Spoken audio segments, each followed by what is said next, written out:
Hey everyone, and welcome to This Explainer. I'm really pumped you're here with us today because honestly, what we're about to dive into impacts every single one of us. Whether you're a student, a teacher, a professional pitching your team, or just somebody who loves soaking up new information, you're in the right place. We are going to unpack the science and the art of engaging learning. We'll be looking at how we can synthesize visual organization, social cues, and conceptual framing to create the absolute ultimate learning experience. So here's the million-dollar question, right? How do we actually make learning stick? You know the feeling. Why is it that some presentations just completely vanish from our brains the second we walk out the door, while other lessons stay locked in our minds forever? Well, the sources we're digging into today reveal this massive fundamental truth. How we present information is just as crucial, if not way more so, than what we're actually presenting. It is literally all about the delivery mechanism. To get there, here's our roadmap for today. We're going to cover the keys to engagement, visualizing ideas with storyboards, the human voice advantage, making math make sense, and finally, building better learning experiences. Let's get right into it. Section 2, Visualizing Ideas with Storyboards, the Visual Anchor. Okay, so think about spatial and visual organization. It's this incredibly powerful way to translate totally abstract ideas into super clear step-by-step narratives.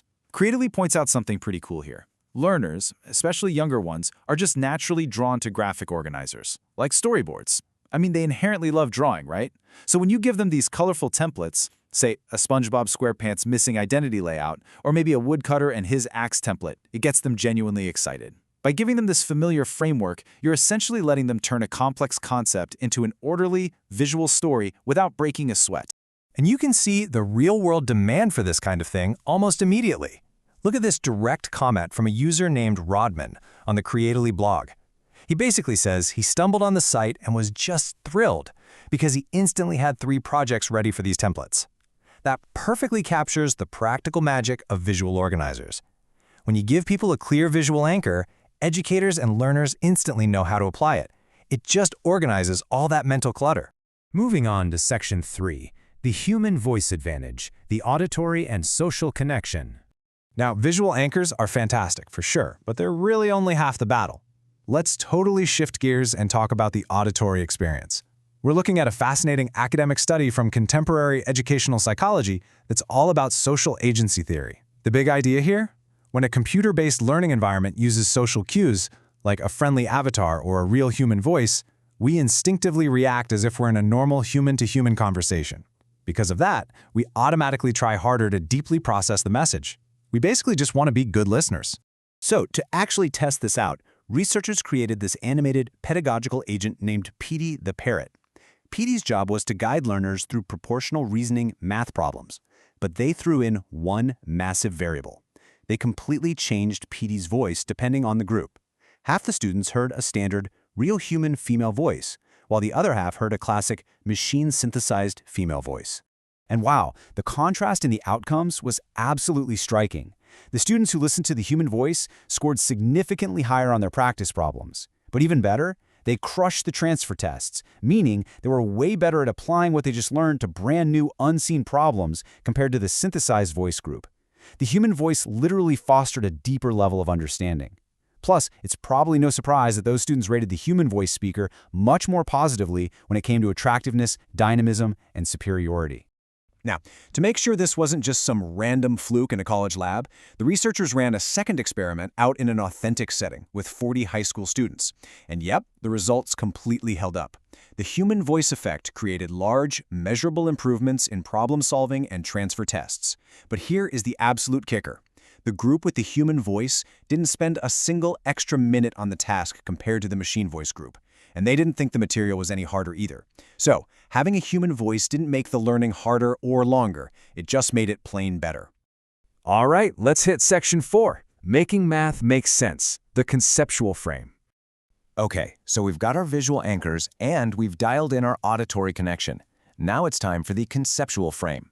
To really unpack this, we're going to look at how MathSwiz tackles the concept of division. We all know the standard textbook terms, right? The dividend is our starting amount. The divisor is our groups or items, and the quotient is the answer. Pretty baseline stuff, but having that exact terminology is really just the starting point before we look at how to reframe the whole thing. Because here comes the real aha moment. When we tell a child, hey, 12 divided by 3 equals 4, what does that actually mean in the real physical world? Well, MathSwiz points out something brilliant. There are two completely different physical structures for that exact same math problem. First, you have sharing. Imagine taking 12 grapes and sharing them equally among 3 friends. The answer, 4, is the portion size, literally how many grapes each kid gets. But then, think about grouping. Take those same 12 grapes, but this time put them into little bags of 3. The answer is still 4, but now that 4 represents the number of bags, not the portion size. It's wild, right? Sharing and grouping solve the exact same equation, but they frame reality in totally different ways. Which brings us to the ultimate conceptual frame, the array. Just picture 12 little dots arranged in a simple grid, 4 columns, 3 rows. This one simple visual completely bridges the gap between multiplication and division. Without ever changing the image, you can literally read it 6 distinct ways. You can see 3 groups of 4.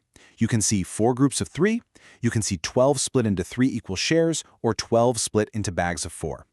By giving learners this rich repository of representations, you're not just teaching them to rattle off memorized numbers. You're actually giving them the structural framework to think like true mathematicians. It's a game changer.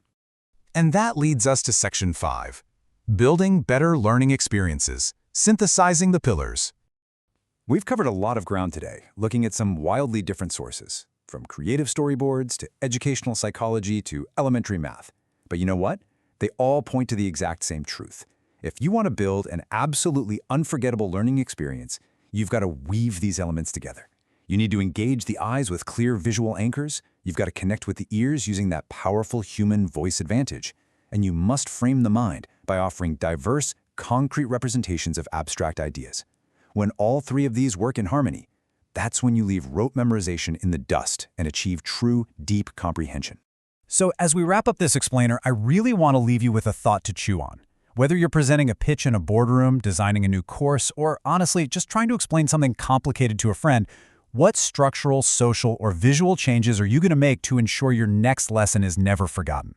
The tools to make it happen are literally right in front of us. It's time to start using them. Thanks so much for hanging out with me on this explainer today, and as always, keep learning.